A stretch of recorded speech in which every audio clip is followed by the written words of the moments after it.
അങ്ങനെ ഒരു പിണറായി കാലം കഴിഞ്ഞു. ഇനി പാർട്ടിയുടെ ഗതി എങ്ങോട്ട് എന്നുള്ളതാണ്. ഒരു ഏകാധിപതിയും തന്റെ പിന്നിൽ അടുത്തൊരു തലമുറ വളരാൻ അനുവദിച്ചിട്ടില്ല. അത് തന്നെയാണ് കേരളത്തിലെ CPM-നും സംഭവിച്ചിരിക്കുന്നത്. പിണറായിക്ക് അടുത്തൊരു തലമുറയില്ല. അടുത്തൊരു തലമുറ എന്ന് പറഞ്ഞാൽ പാർട്ടിയിൽ അടുത്തൊരു ശരിയായ തലമുറയില്ല. തലമുറയിലെ ആളുകളെ ആരൊക്കെയാണെന്ന് നമുക്ക് പിന്നാലെ നോക്കാം. അവർക്ക് പാർട്ടിയെ എത്രത്തോളം നയിക്കാൻ കഴിയും എന്നുള്ളതും നോക്കാം. ഒതുക്കൽ പ്രക്രിയ ഒന്നാം പിണറായി കാലത്ത് തന്നെ ആരംഭിച്ചു കഴിഞ്ഞു. രണ്ടാം പിണറായി കാലം എത്തിയപ്പോൾ ഒതുക്കൽ പ്രക്രിയ അതിന്റെ ഏറ്റവും ഉച്ചസ്ഥായിയിലായി. അങ്ങനെ ഒതുക്കപ്പെട്ടവരാണ് തോമസ് ഐസക്കും ജി സുധാകരനും ശൈലജ ടീച്ചറും ഒക്കെ. ടേമിന്റെയും പ്രായത്തിന്റെയും കണക്ക് പറഞ്ഞ് അവരെ മാറ്റുന്നതിന് ആദ്യമായി അങ്ങനെ ഒരു നിബന്ധന പാർട്ടിയിൽ വെച്ചു.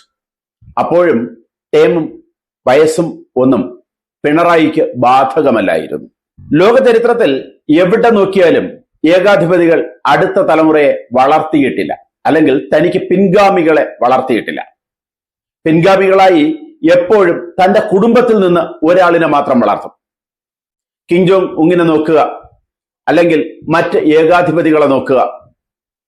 ഒന്നുകിൽ ആ ഏകാധിപതിയോടുകൂടി അവരുടെ ആധിപത്യം അവസാനിക്കും, അല്ലെങ്കിൽ മന്ദബുദ്ധികളായ അടുത്ത തലമുറ ഏറ്റെടുത്ത് ആ ഭരണം അല്ലെങ്കിൽ ആ പാരമ്പര്യം നശിപ്പിക്കുന്നതാണ് ഏത് ഏകാധിപതിക്കും ഏത് ഏകാധിപത്യത്വത്തിനും നമുക്ക് കാണാൻ കഴിഞ്ഞിട്ടുള്ളത്.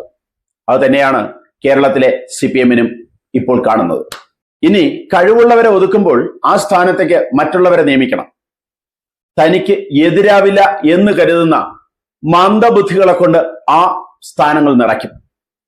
അവർ എന്തെങ്കിലുമൊക്കെ വിളിച്ചു പറഞ്ഞ്, എന്തെങ്കിലുമൊക്കെ അഭിനയിച്ച്, എന്തെങ്കിലുമൊക്കെ കാണിച്ച്, കോപ്രായം കാണിച്ച് പാർട്ടിയിൽ കൂടെ നിൽക്കും. അവർ പരിഹാസ്യരാവുകയും ഏകാധിപത്യത്തോടുകൂടി നിൽക്കുകയും ചെയ്യും. അത് തന്നെയാണ് നമ്മൾ രണ്ടാം പിണറായി സർക്കാരിൽ കണ്ടത്. മനുഷ്യന് മനസ്സിലാകാത്ത വിധത്തിൽ എന്തൊക്കെയോ സംസാരിക്കുന്ന ഗോവിന്ദനാണ് പാർട്ടി സെക്രട്ടറി. അപ്പം ഗോവിന്ദൻ എന്ന് പറഞ്ഞാൽ അത് പരിഹാസമാവും, അതുകൊണ്ട് പറയുന്നില്ല.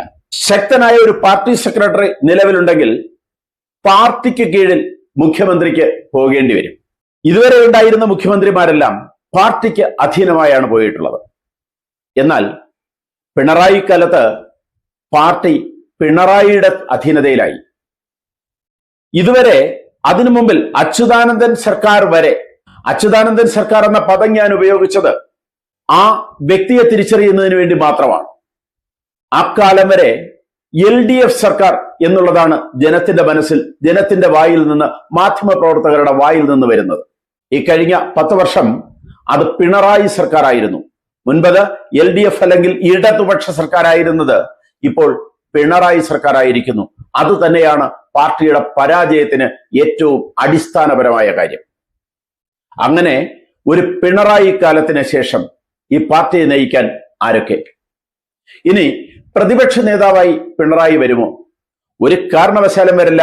കാരണം ഏകാധിപതിയായി പാർട്ടിയെ കാൽ കീഴിലൊതുക്കി ഭരിച്ചിരുന്ന ഒരു മുഖ്യമന്ത്രിക്ക് 40ഓളം വാഹനങ്ങളുടെ അകമ്പടിയില്ലാതെ കേരളത്തിൽ സഞ്ചരിക്കാൻ കഴിയില്ല എന്ന് പ്രഖ്യാപിച്ച മുഖ്യമന്ത്രിക്ക് ഒരിക്കലും ഒരു പ്രതിപക്ഷ നേതാവായിരിക്കാൻ കഴിയും എന്ന് ആരും വിശ്വസിക്കുന്നില്ല.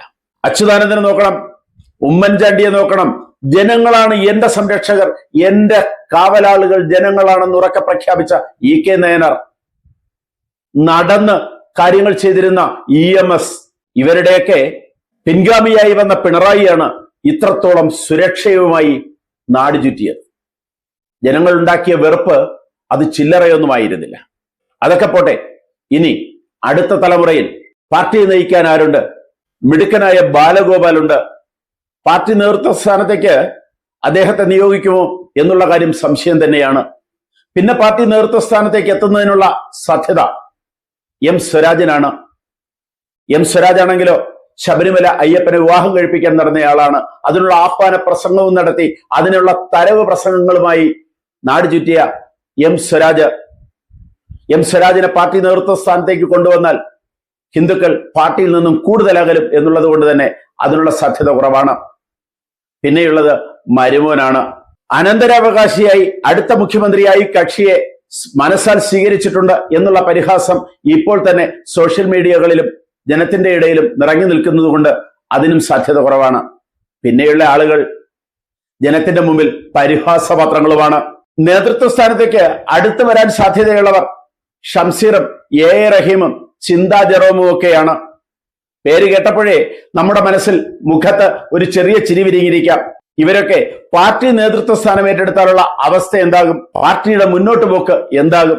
വാഴക്കുല ഗവേഷകയായ ചിന്താ ജെറോമും BJP നേതൃത്വം ഇപ്പോഴും മനസ്സാൽ പൂജിക്കുന്ന ആര്യ രാജേന്ദ്രനും, BJP ആര്യ രാജേന്ദ്രനെ പൂജിക്കുന്നതിന് കാരണം മറ്റൊന്നുമല്ല, ആര്യ രാജേന്ദ്രൻ തന്നെയാണ് BJP എന്ന വീടിന്റെ ഐശ്വര്യം. BJP എന്ന വീടിന്റെ ഐശ്വര്യമായി നിൽക്കുന്ന ആര്യ രാജേന്ദ്രനാണ് അടുത്ത തലമുറയിൽ ഒരാൾ. എപ്പോഴും സോഷ്യൽ മീഡിയകളിൽ വന്ന്, സോഷ്യൽ മീഡിയകളിൽ നിന്ന് മാത്രമല്ല ചാനലുകളിലും വന്നിരുന്ന് പരിഹാസം ഏറ്റുവാങ്ങി തോൽക്കാൻ മാത്രം വിധിയുള്ള ജയ്ക്ക് എപ്പോഴും മുഖത്തൊരു പരിഹാസിച്ചിരിയുമായി കാര്യങ്ങൾ നേരെ പഠിച്ചവതരിപ്പിക്കാൻ മിനക്കെടാത്ത, എതിരാളികളുടെ പരിഹാസം ഏറ്റുവാങ്ങുന്ന സിഫാണ് അടുത്ത തലമുറയിലെ മറ്റൊരു മുഖം.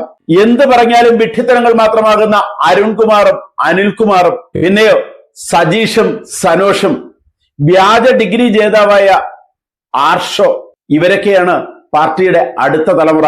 ഒരു ഏകാധിപത്യത്തിന്റെ അവസാനം അടുത്ത തലമുറയെ മുന്നിലോട്ട് കൊണ്ടുവരാതിരിക്കുന്നതിനുള്ള പ്രയത്നം തനിക്ക് എതിരാളിയാകുമോ എന്ന് ഭയന്ന് കഴിവുള്ളവരെ, ശക്തരായവരെ പുറംകാലുകൊണ്ട് ചവിട്ടിത്തേക്കുന്ന ഒരവസ്ഥ. ഈ അവസ്ഥയാണ് പാർട്ടിയുടെ ഇന്നത്തെ പതനത്തിന് കാരണം. സ്വാതന്ത്ര്യത്തിന് ശേഷം ഇന്ത്യയിൽ ഒരിടത്തും CPM അല്ലെങ്കിൽ ഇടതുപക്ഷ ഭരണമില്ലാത്ത ഒരു തുടക്കമായിരിക്കുകയാണ് ഇത്തവണ.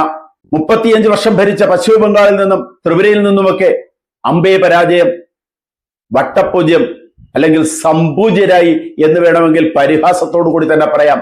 ആ ഒരു അവസ്ഥയിലേക്ക് കേരളത്തിലെ CPM എത്താതിരിക്കണമെങ്കിൽ പുതുതലമുറയെ, കഴിവുള്ള തലമുറയെ കൊണ്ടുവരേണ്ടിയിരിക്കുന്നു. അതിനുള്ള ശ്രമം ഇനിയെങ്കിലും ഉണ്ടാകുമോ? കാത്തിരുന്ന് കാണാം. കൂടുതൽ വാർത്തകളും വിശേഷങ്ങളുമായി ഉടൻ ദയവായി ഈ ചാനൽ സബ്സ്ക്രൈബ് ചെയ്യുക.